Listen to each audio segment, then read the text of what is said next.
Declaran o nivel 2 de emerxencia por un incendio forestal en Boborás. As lapas están preto de 3 aldeas: Becoña da Riba, Becoña da Baixo e Feas. Numerosos medios de extinción levan dende onte traballando por terra e por aire para tentar controlar un lume que, segundo todo parece indica, comezou por mor dun raio. Están afectadas máis de 150 hectáreas.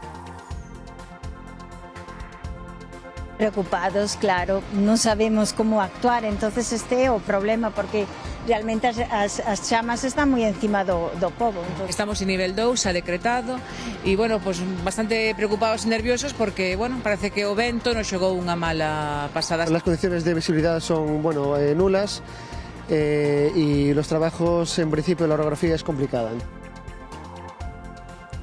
Mentres, a situación segue mellorando no incendio de Arbón. O lume deixa tras de sí 350 hectáreas arrasadas. Mantense o nivel 2 de alerta como medida preventiva, pero non hai ameaza para as casas. E arranca unha semana clave para Zapatero. O expresidente fai historia e senta ante o xuiz. O mércores para testificar sobre o rescate da liña venezolana Plus Ultra e o xoves sobre as xoias millonarias atopadas na caixa forte do seu despacho. Zapatero enfróntase a 10 anos de cárcere.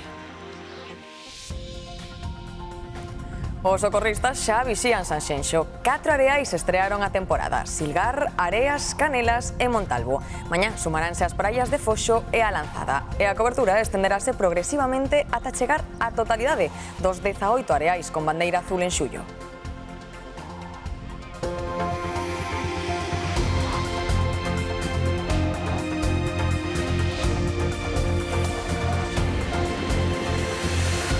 Que tal? Boas noites. O incendio de Boborás continúa avanzando e arrasa xa con 150 hectáreas.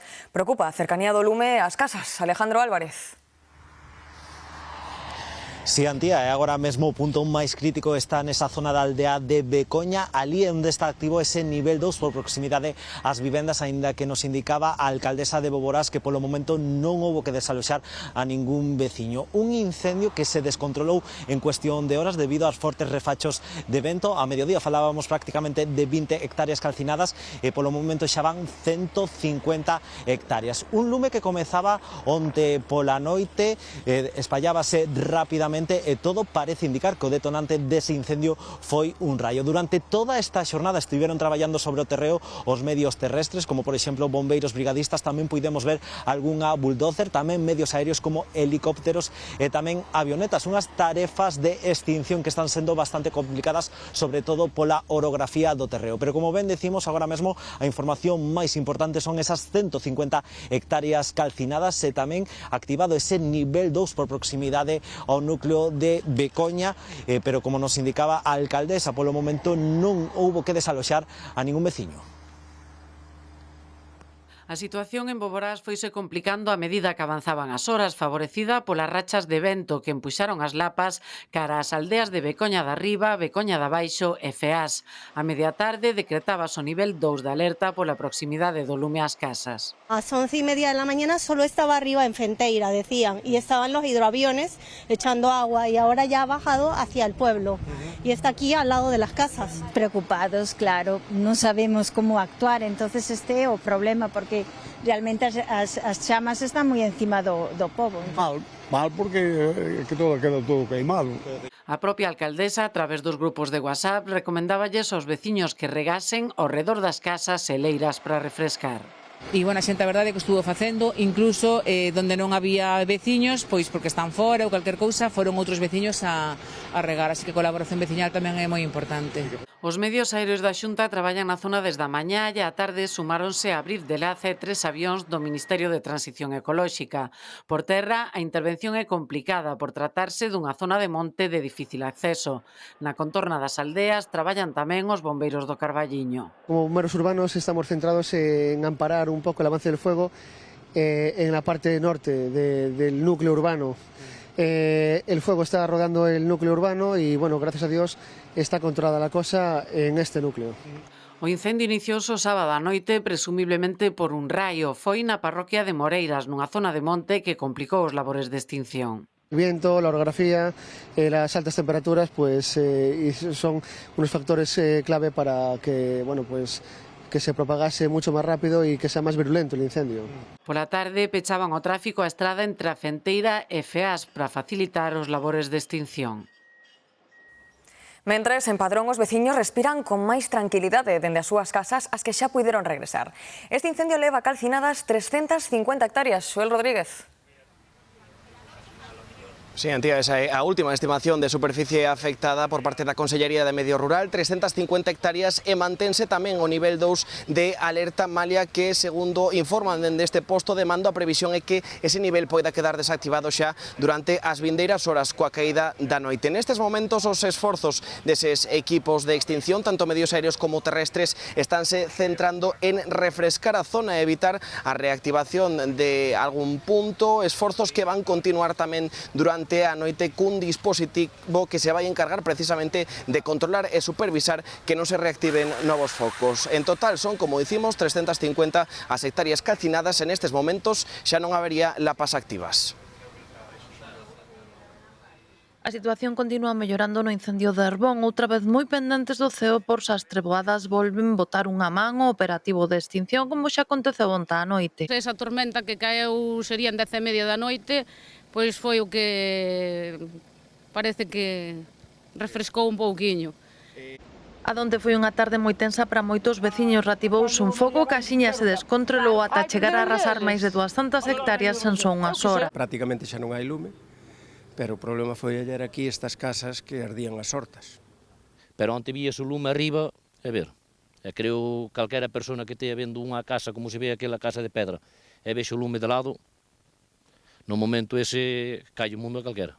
Decretouse o nivel 2 da alerta pola proximidade ás casas e mesmo houbo que desaloxar ata 10 vivendas afectadas polo fume. Os veciños puideron volver xa ás casas, pero o nivel 2 segue activo só por precaución. A idea que temos é de a partir de un pouco da caída do sol, a cara ás 10 ou 11 da noite, pois propor a delegada territorial da Coruña a desactivación da situación operativa 2 e a estabilización do incendio. Malia as boas perspectivas, o operativo de extinción segue a traballar para conseguir estabilizar un lume que se declaraba o venres á tarde e que afecta xa a 2 concellos despois de que saltase ata o veciño de Teo. No resto da península tamén continúa a loita contra o lume en varios incendios forestais. Un dos máis graves en Asturias, no municipio de Grado. O lume declarado onte forzou o corte puntual da autoestrada A63 e a piques estivo de obrigar a evacuación de dunhas 200 persoas, aínda que finalmente non foi necesario. O incendio está estabilizado e perimetrado polos equipos de extinción que tamén están a traballar en Lleida, no concello de Cerviá das Garrigues. Alí os bombeiros tiveron que evacuar 8 persoas por precaución e confinar o resto da veciñanza por mor do avance das lapas, pero segundo as autoridades o lume xa quedou estabilizado. Tamén se notificaron incendios en Málaga, Cáceres e Murcia, aínda que de menor gravidade. Nos minutos retomamos de novo a información dos incendios para coñecer a súa evolución. Imos agora facer un repaso desta semana que entra, porque está marcada por varias citacións, 2 en sede xudicial. A primeira, este luns, Begoña Gómez, a muller do presidente do goberno. Está citada nos xulgados de Praza de Castilla. Trátase dunha audiencia preliminar do procedemento no que se investiga a súa presunta participación en diversos delitos. O mércores e o xoves, José Luis Rodríguez Zapatero declarará na Audiencia Nacional. Por primeira vez na historia veremos un expresidente do goberno sentar no banco dos acusados. Será o mércores e o xoves cando José Luis Rodríguez Zapatero está citado na Audiencia Nacional. Nun primeiro momento, o socialista foi imputado por organización criminal, branqueo de capitais, tráfico de influencias e falsidade documental. A xustiza investiga se puido liderar unha rede para beneficiar a aeroliña Plus Ultra e obter comisións a cambio. Pero o pasado venres, o xuiz José Luis Calama decidiu ampliar os cargos que se lle imputan ao expresidente. A presunta corrupción súmanselle o delito fiscal e o de contrabando tras a aparición de xoias durante o rexistro á súa oficina valoradas en máis d'1.300.000 euros. O portavoz de Zapatero asegura que o expresidente está moi afectado e ten moitas ganas de explicalo todo. Da súa declaración estarán pendentes tanto en Moncloa e Ferraz como en Génova. Pedro Sánchez mantén o seu apoio ao expresidente. Toda la colaboración con la justicia, todo el respeto a la presunción de inocencia y todo mi apoyo al presidente Zapatero. O PP, entre tanto, apunta directamente contra Sánchez. Todo empieza y acaba en Pedro Sánchez y en su persona confluyen el gobierno, el partido político, el PSOE y la corrupción. El despacho de Rodríguez Zapatero es propiedad del Partido Socialista, está en la calle Ferraz, allí estaba la caja fuerte y aí se guardaban las joyas que han tasado en 1.300.000 euros. O mércores, a mesma hora que Zapatero estará declarando na Audiencia Nacional, Feijóo preguntaralle a Sánchez na sesión de control no Congreso durante canto tempo vai manter esta situación de degradación política. E o calendario de comparecencias continuará no Senado. O martes, a directora da Garda Civil, Mercedes González, terá que responder polas súas reunións con Leire Díez. A actividade concluirá o venres con Teresa Peramato. A actual fiscal xeral do Estado dará explicacións polos contactos de Leire Díez coa cúpula da Fiscalía. Unha semana intensa na que podería facerse pública ademais a sentenza do Tribunal Supremo polo caso das máscaras que afecta a José Luis Ábalos, Koldo García e Víctor de Aldama. No plano internacional, Donald Trump asegurou este domingo que o acordo de paz con Irán asinarase nunhas poucas horas. A situación parecía que se complicaba tras o ataque israelí contra os suburbios situados ao sur de Beirut. Ese ataque, que ameazaba con torpedear as negociacións, deixou 3 mortos e polo menos 16 feridos. Tras a asinatura de paz, o presidente dos Estados Unidos prometeu reabrir inmediatamente o Estreito de Hormuz e poñer fin a unha crise enerxética global que se alonga dende hai meses. Trump asegurou que o bombardeo israelí contra Beirut non debería ter ocorrido. Asegurou tamén que o alto fogo que ten previsto acordar nas vindeiras horas con Irán inclúe o Líbano. Teherán ameazou con responder ao ataque israelí en Beirut, mentres o republicano pide ao réxime iraniano que se contenga. E vexan os disturbios que deixou unha manifestación contra o G7 en Xenebra. Milleiros de persoas se mobilizaron contra o cumio das potencias mundiais que se celebra a partir de mañá na veciña localidade francesa de Evian. Un grupo distanciouse da marcha principal para queimar un coche de bicicletas, romper escaparates e enfrontarse á policía. Algúns manifestantes ian coa cara tapada con máscaras e panos. Os axentes responderon lanzando gas lacrimóxeno. E continuamos en Suiza. Nun referendo, os suizos rexeitaron a iniciativa Non a unha Suiza de 10 millóns, que plantexaba impoñer medidas para frear o crecemento demográfico. Pretendían facelo principalmente a través de máis restriccións á inmigración e o dereito ao asilo, se antes do 2050 o país chegaba aos 9,5 millóns de habitantes. Un 55% de votantes opuxéronse á iniciativa. A medida foi proposta defendida en solitario polo Partido Populista Unión Democrática de Centro. E hoxe o Papa León XIV dixo estas palabras dende a praza de San Pedro no Vaticano. La mia gratitudine al Signore per il viaggio apostolico che mi ha concesso di compiere in Spagna. Ringrazio il popolo spagnolo che mi ha accolto con grande entusiasmo e devozione. Sono grato in modo speciale a Sua Maestà il Re. Deste xeito, quiso agradecer a calurosa acollida que lle brindaron a sociedade e as autoridades españolas durante a súa visita. Unha viaxe de 6 días en que o pontífice visitou Madrid, Barcelona, Tenerife e Gran Canaria. Participou en 21 actos aos que asistiron máis de 2,5 millóns de persoas. Entre os fitos da viaxe destaca a intervención de León XIV ante as Cortes ou a visita ás Illas Canarias, en que o pontífice puxo o foco sobre a realidade das persoas migrantes. E no Brasil, unha moza morreu despois de tirarse dunha ponte de 40 metros sen ter a corda asegurada. A moza de 21 anos participaba nunha actividade de bungee jump organizada por unha empresa privada no municipio de Limeira. Xusto despois de lanzala dende a ponte, os operarios decátanse de que as cordas estaban sen atar o arnés. Os sanitarios de emerxencias só puideron certificar o falecemento da rapaza. Ata o momento a policía detivo 6 persoas relacionadas coa organización da actividade. Tamén no Brasil, en Río de Xaneiro, morreron 6 persoas tras o choque de 2 helicópteros. Na lista de pasaxeiros figura un cantante estadounidense e un youtuber arxentino. Ao chegar ao lugar do suceso, os equipos de rescate atoparon 5 corpos. O sexto foi localizado a 100 metros do punto de impacto. Segundo as fontes oficiais, ambos pilotos contaban con moita experiencia e traballaban como instrutores de aviación. Debido á forza da colisión, múltiples pezas e fragmentos das aeronaves saíron disparadas cara aos edificios próximos. Empregaba dispositivos de última xeración para decodificar frecuencias e abrir vehículos e negocios.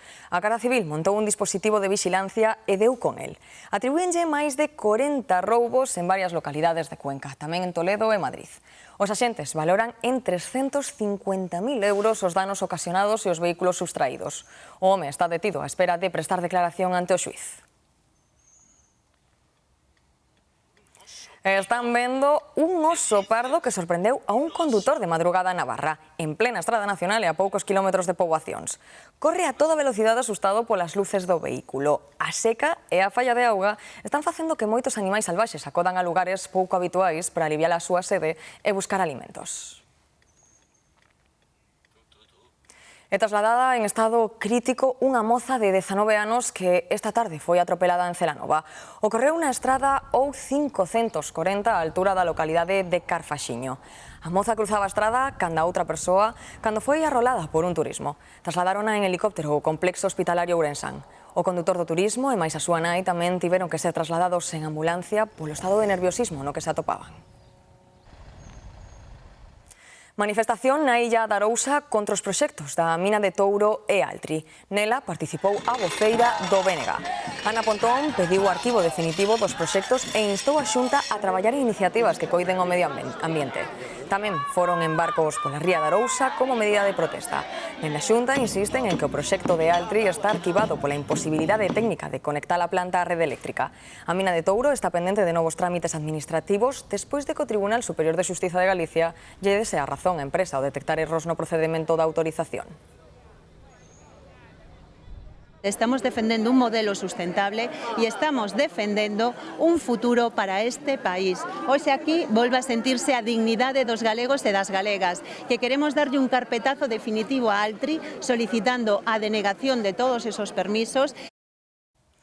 O avance nos traballos de prolongación da autovía entre Santiago e a Estrada provoca dende mañá luns o corte da vía AC241 ao seu paso por Vilar, en Teo, a altura do kilómetro 3. A interrupción durará 2 semanas e media. As obras permitirán habilitar 3,5 kilómetros novos da autovía. Cando estean rematados os traballos entre Pontevea e o Rollo, a prolongación desta autovía reducirá en 10 minutos os tempos da viaxe entre Santiago e a Estrada.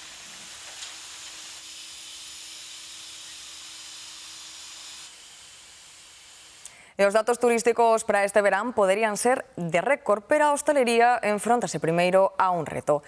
Faltan máis de 10.000 traballadores para cubrir a demanda e o sector descarta cubrir todos estes postos. Advirten que algúns negocios terán que abrir menos días. Na época estival hai cada vez máis oferta turística e tamén máis visitantes. Un ano máis agárdase unha temporada con récord de número de turistas que veranean en Galicia, pero isto amosa tamén a preocupación do sector hostaleiro pola falta de persoal para facer fronte á alta demanda. Ao final non podes ter o doble de xente fora de clientes e ter o mesmo personal, porque ao final ese personal non dá feito, co cual tens que aumentar plantilla. En Galicia temos uns centros de formación de hostelería excelentes en calquer territorio que vayas, e incluso o noso centro referencia co Centro Superior de Hostelería de Galicia. Hai canteira, hai equipos que salen, pero a demanda é máis grande. Os datos son contundentes. Estímase que a hostalería galega precisa máis de 10.000 traballadores para cubrir a demanda deste verán. Os empresarios do sector o que queremos ter é equipos estables, cunha boa conciliación laboral.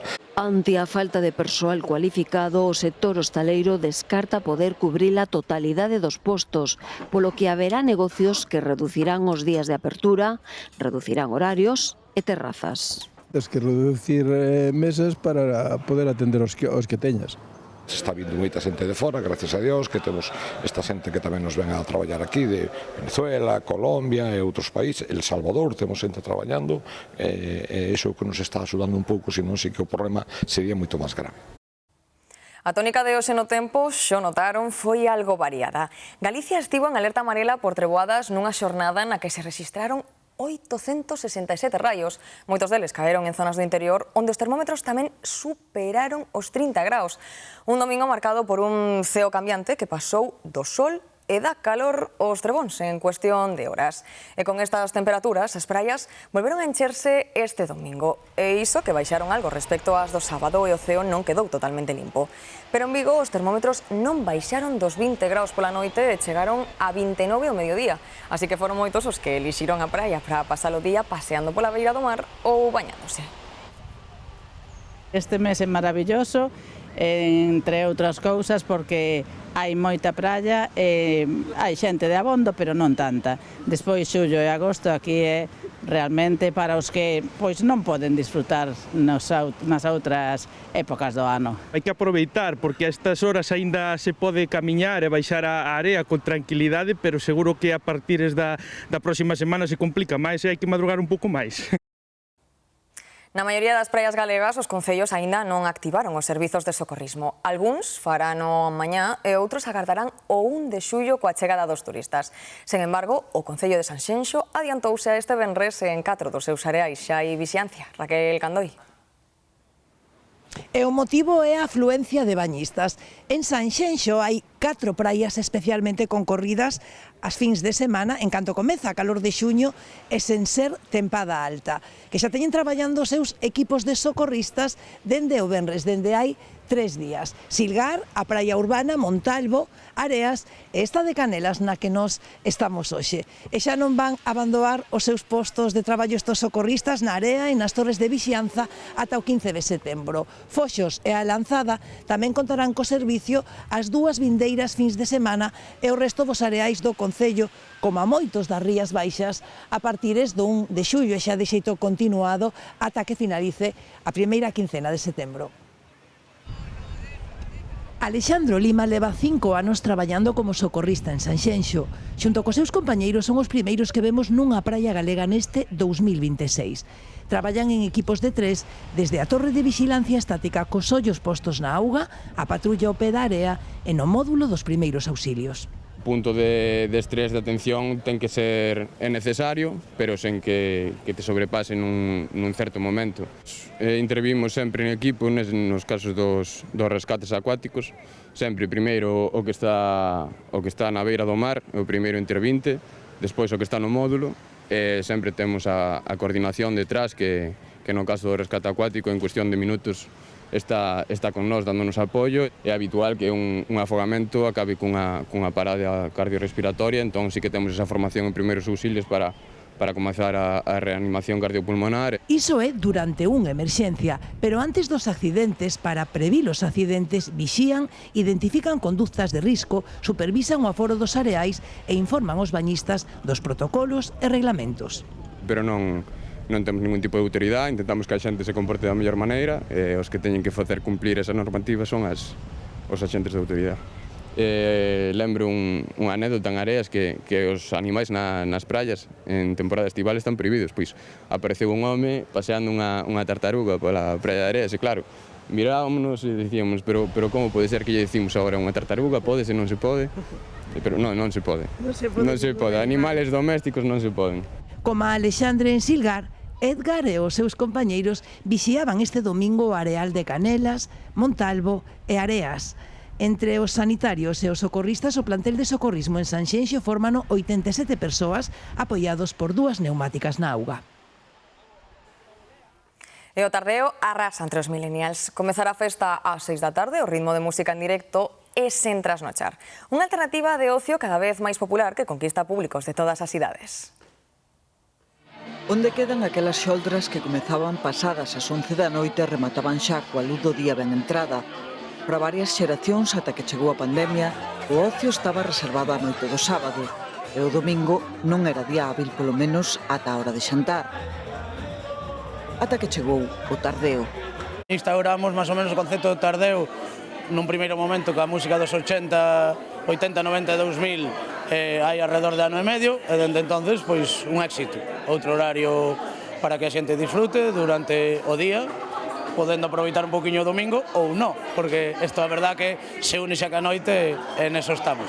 O grueso do tardeo é un público pois entre os 40 e 50 e tantos, a maioría, que ven a disfrutar pois, dun horario máis agradable.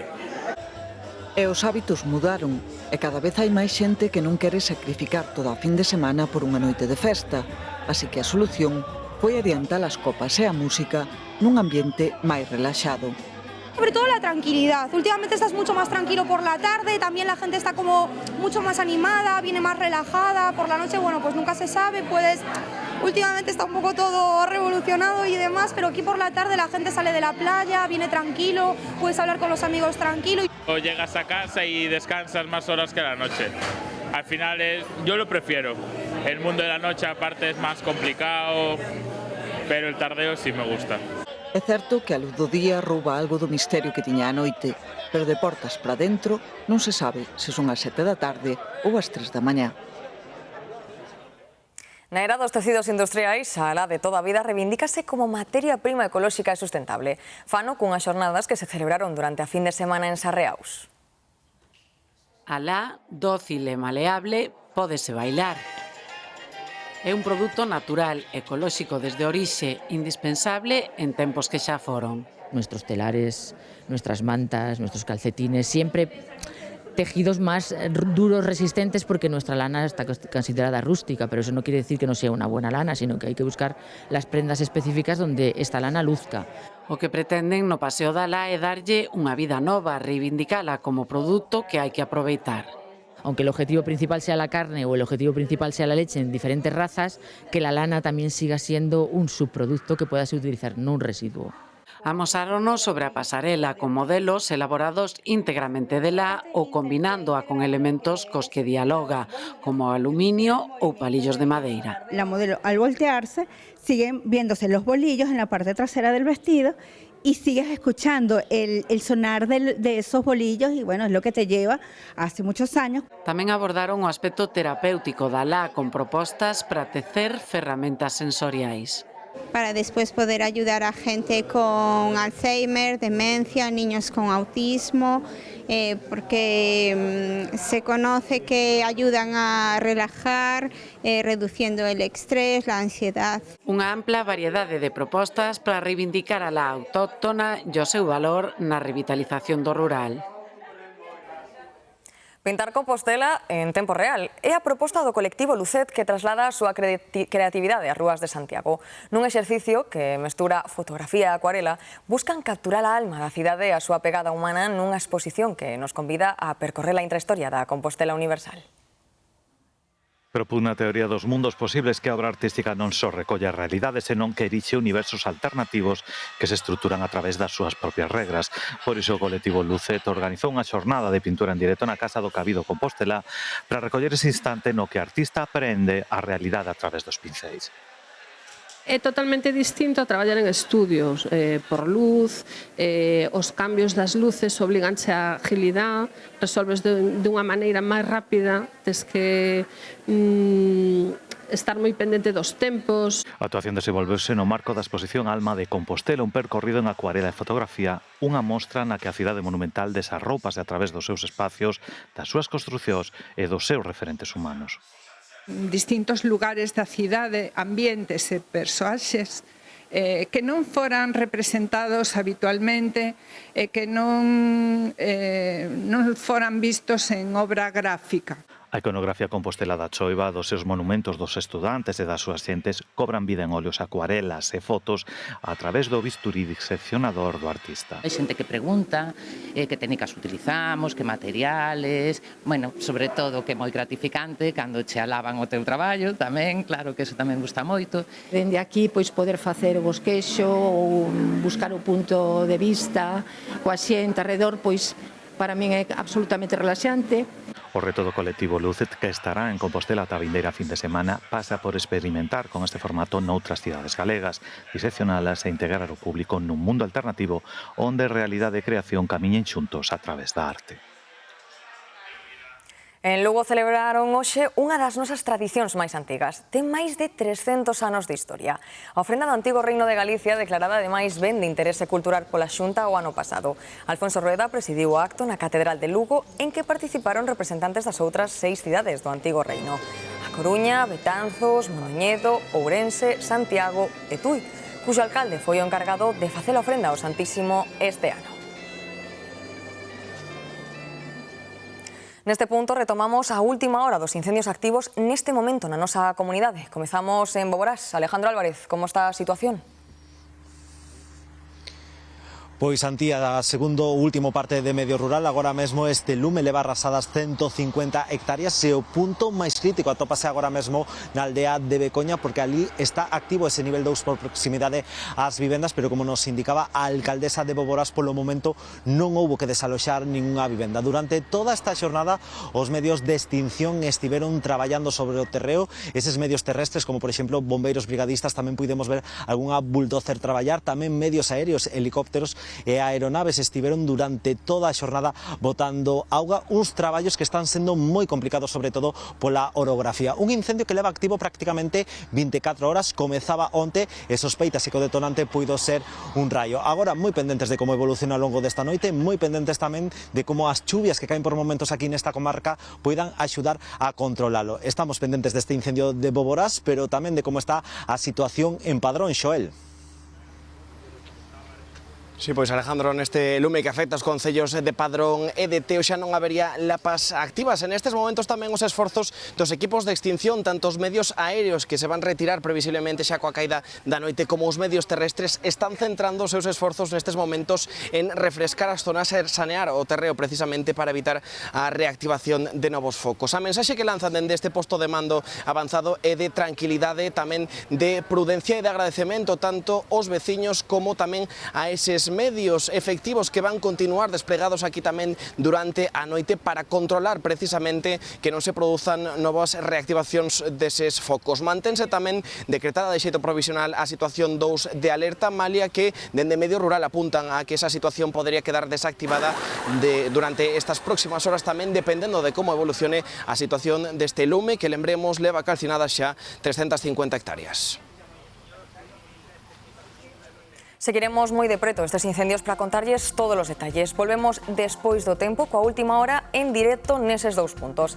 Agora damos paso aos deportes porque está en xogo o segundo partido da final polo título da OK Liga, Irene.